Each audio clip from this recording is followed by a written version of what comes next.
નમસ્કાર, બ્રેકિંગ નાઉમાં હું છું ધ્રુવિશા, આપની સાથે સમાચારોની શરૂઆત કરીએ। ગાંધીનગર મહાનગરપાલિકાને આજે નવા મેયર મળશે। સામાન્ય સભામાં નવા મેયરના નામની જાહેરાત થશે। મેયર, ડેપ્યુટી મેયર અને સ્ટેન્ડિંગ કમિટીના નામોની જાહેરાત થશે। ગાંધીનગર મહાનગરપાલિકાની બીજી ટર્મમાં મહિલા સામાન્ય બેઠક। મેયર પદ માટે દીપ્તિ પટેલ, શૈલા ત્રિવેદી રેસમાં છે, તો હેમા ભટ્ટ અને સોનાલી પટેલનું નામ પણ એટલું જ ચર્ચામાં છે। ક્ષત્રિય મહિલા બાબરાબા વિક્રમસિંહ ગોલને પણ સ્થાન અપાઈ શકે છે। સ્ટેન્ડિંગ કમિટીના ચેરમેન પદે જશુભાઈ પટેલને રિપીટ કરાય તેવી પણ શક્યતાઓ તેજ છે। તો બેઠકોનો દોર એક તરફ યથાવત રહેશે। ગાંધીનગર મહાનગરપાલિકાને આજે નવા મેયર મળશે। સામાન્ય સભામાં નવા મેયરના નામની જાહેરાત થશે। આ સાથે ડેપ્યુટી મેયર અને સ્ટેન્ડિંગ કમિટીના નામો પણ જાહેર થશે। અને આજ મુદ્દે આપણી સાથે સંવાદદાતા નિકુંજ જાની જોડાયેલા છે। નિકુંજ, ગાંધીનગર મહાનગરપાલિકાને આજે નવા મેયર મળશે। ડેપ્યુટી મેયર અને સ્ટેન્ડિંગ કમિટીના ચેરમેનોના નામની પણ જાહેરાત થશે। કયા નામો ચર્ચામાં?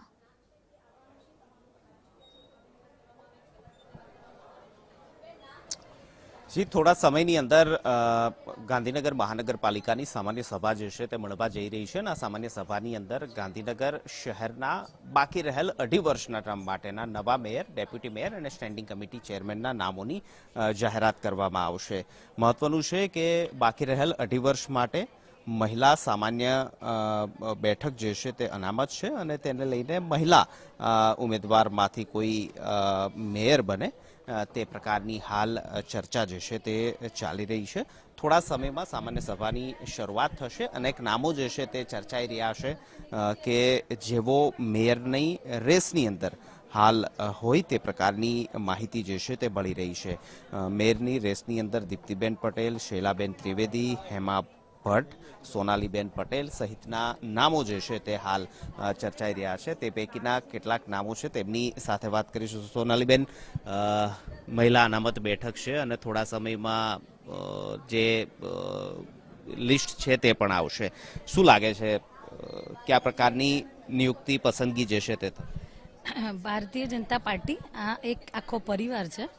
પરિવારની દરેક બહેનો ખૂબ જ સક્રિય છે। 2.5-3 વર્ષની એમની પોતાની ટર્મની અંદર દરેકે ખૂબ સારું એમનું કર્તવ્ય અને કામ બતાવ્યું છે। એટલે ભારતીય જનતા પાર્ટીના પરિવારમાં કોઈ પણ બહેનની પસંદગી કરવામાં આવશે તો અમે પાર્ટીની સાથે છીએ અને એને ખભે ખભો મિલાવી અને આવનાર સમયની અંદર, આવનાર ટર્મની અંદર એને પૂરેપૂરો સાથ અને સહકાર આપી અને ગાંધીનગરને વિકાસની ટોચ પર લઈ જવાનો ચોક્કસપણે પ્રયત્ન કરીશું। જે નામો ચર્ચાઈ રહ્યા છે તેમાં હેમાબેન ભટ્ટનું પણ નામ છે। હેમાબેન, થોડા સમયમાં મેન્ડેટ આવશે, કયા પ્રકારની આશા અપેક્ષા, શું નામ નીકળશે? આમ તો એક કાર્યકર્તા તરીકે અપેક્ષા રાખ્યા વગર જ પાર્ટીમાં સતત અવિરતપણે કાર્ય કરવું ને એ જ અમારી મૂળ નૈતિક ફરજ છે। ચોક્કસપણે નામ બધાના ચર્ચાઈ રહ્યા છે। પાર્ટી જેને પણ મેન્ડેટ આપશે એને સહર્ષ સ્વીકારીશું અને સાથે જે પણ બેન આ પદને શોભાવશે એની સાથે રહીશું। એની સાથે ગાંધીનગર કઈ રીતે વિકસિત બને, ગાંધીનગરમાં વધુ સારું કેવી રીતે કામ કરી શકાય એની ચોક્કસ ચિંતા કરીશું અને એને ખૂબ સપોર્ટ કરીશું। અને બધા સાથે મળીને કોર્પોરેટર્સ, બધા જ કોર્પોરેટર્સે 2.5 વર્ષ પણ સાથે રહીને ખૂબ સારું કામ કર્યું છે। બસ એવી જ રીતે વધુ સારું કાર્ય કરીશું એવી અને આવનાર બેનને અત્યારથી શુભકામના। આવનાર બેનને અત્યારથી શુભકામના। મહિલા અનામત સામાન્ય વર્ગમાંથી મેયર પદની પસંદગી થશે। શૈલાબેન ત્રિવેદી પણ છે। બેન, ઘણા બધા નામો જે ચર્ચાઈ રહ્યા છે એમાં આપનું પણ નામ છે, કઈ રીતે જોઈ રહ્યા છો? થોડા સમયમાં જાહેરાત જે છે તે ઓફિશિયલી પણ આમાં એક મહિલા તરીકે જે નિમણૂક થવાની છે એમાં સંભળાય છે કે આ વખતે બ્રાહ્મણને પ્રાધાન્ય આપવાનું છે। જો બ્રહ્મ મહિલા આગળને આવે, અમે 4 મહિલા છીએ, કોઈ પણને સ્થાન આપે તો અમે સારી રીતે વહીવટ કરીશું। જનતા સાથે ખૂબ ઉત્સાહ અને ખંતથી જે મોદી સાહેબનું સપનું છે કે છેવાડાના માનવી સુધી આજે સેવા કરવાનો જે અમને તક મળશે એ અમે ખૂબ ઝડપી લઈશું અને સુંદર રીતે સેવા કરીશું। સેવાના કાર્યોમાં આગળ ધપાવીશું અને જે ચાલી રહ્યું છે મહિલા પ્રાધાન્ય, એ મહિલાને ચોક્કસ છે સીટ મહિલાને જ મળવાની છે। તો એના માટે અમે તત્પર છીએ અને સેવામાં પણ અમે તત્પર છીએ। ગાંધીનગરની જનતાને અમારી સેવાના કેટલા લાભ મળે છે, કઈ રીતે મળે છે, અમે સંગઠન સાથે રહીને કામ કરીશું, સાથી કોર્પોરેટર સાથે, સંગઠન સાથે અને પ્રદેશના જે અધિકારીઓ છે હવે જે નિમણૂક કરે એ અમને પસંદ છે. થોડા સમયમાં નામોની જાહેરાત જે છે તે થશે, પરંતુ સામાન્ય સભાને પણ થોડી વાર લાગી છે, કારણ કે જે નામો આવવા જોઈએ તે નામો હજી પ્રદેશથી ગાંધીનગર મહાનગરપાલિકા સુધી પહોંચ્યા નથી, કારણ કે ગઈકાલે સાંજે પ્રદેશની પાર્લામેન્ટરી બોર્ડની બેઠક મળી હતી, તેમાં નામોની ચર્ચા થઈ, પરંતુ હજી નામો ફાઇનલ ગઈકાલ રાત સુધી નહોતા થયા. માનવામાં આવી રહ્યું છે કે હજી પણ પ્રદેશ કક્ષાએથી આ નામોને લઈને મનોમંથન જે છે તે ચાલી રહ્યું છે અને 11:30 કલાકે જે સામાન્ય સભા મળવાની હતી તે લગભગ 12:10 થવા આવી છે, છતાં પણ હજી સામાન્ય સભા મળી નથી. એટલા માટે કારણ કે પ્રદેશમાંથી જે મેન્ડેટ સાથેના નામોનું લિસ્ટ આવવું જોઈએ, નામો માટેનું જે પત્ર આવવું જોઈએ તે હજી નિરીક્ષકો અહીં લાવ્યા નથી, તે પહોંચ્યા નથી અને તેને લઈને સામાન્ય સભા પણ લગભગ અડધો કલાક કરતાં વધુ સમય થઈ ચૂક્યો છે, તે લેટ છે.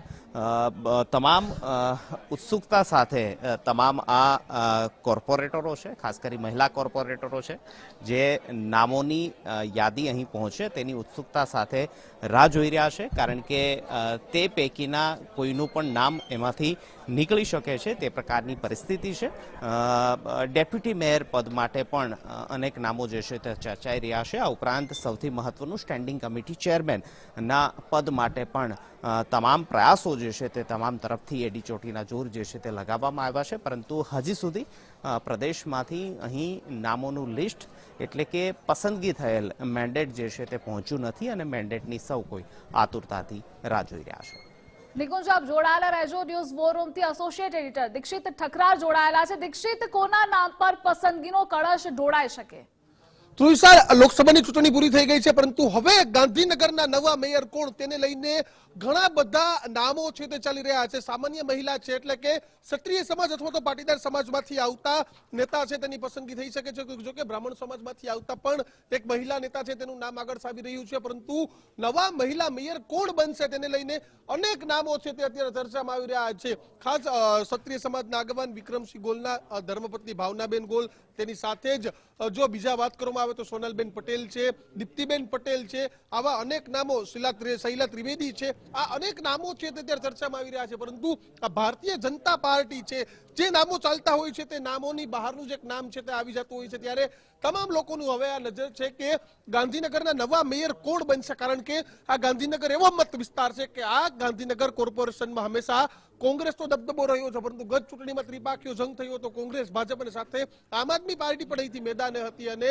અવિશ્વસનીય અને ક્યારેય ન મળ્યું એટલે લીડ ભારતીય જનતા પાર્ટીને કોર્પોરેશનમાં પહેલી વખત ગાંધીનગરમાં મળી હતી. ત્યારે આ એવી ટર્મ છે કે હવે પછી ગાંધીનગર કોર્પોરેશનમાં ચૂંટણી થવાની છે, ત્યારે એવા મેયરની જરૂર છે કે જે ગાંધીનગરમાં ફરીથી ભારતીય જનતા પાર્ટી કોર્પોરેશનમાં આવે, મજબૂતાઈથી આવે તેવા નેતાની પસંદગી છે. કારણ કે જે નેતા હતા, મેયર હતા, તેની ટર્મ પૂરી થઈ છે અને પહેલી ટર્મ પૂરી થઈ અને હવે બિનવિવાદાસ્પદ રીતે, કારણ કે એવું શહેર કે જ્યાં અનેક આંદોલનો પણ થાય, ત્યાં મુખ્યમંત્રી પણ સીધા રહેતા હોય છે, મંત્રીઓની અવર જવર અને ગ્રીન સિટી છે તેને જાળવી રાખવું, વધુ વિકાસ કઈ રીતે કરવો અને તે જ દિશામાં પસંદગી છે તે મેયરની થવાની છે. અને એક બાજુ ભારતીય જનતા પાર્ટીને નવા પ્રદેશ અધ્યક્ષ મળવાના છે, બીજી બાજુ નવા મેયર એટલે કે એક હાઈકમાન્ડ માંથી પણ એક નામ છે તે આવવાનું છે. ચર્ચામાં છે કે બંધ કવરમાં એક નામ આવશે ને કવરની બહાર ખુલ્યા બાદ ખબર પડશે કે ગાંધીનગરના મેયર કોણ, કારણ કે તમામ નેતાઓ પોતપોતાનું લોબિંગ છે તે લગાડી રહ્યા છે. રીટા પટેલ ત્યાંના ધારાસભ્ય છે, તેની સાથે જ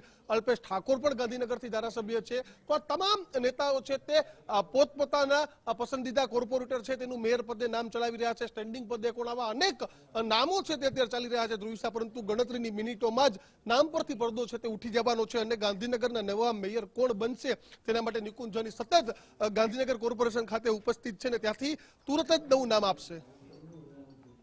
જે નિકુંજ અને દીક્ષિત બંનેનો જોડાવા બદલ આભાર.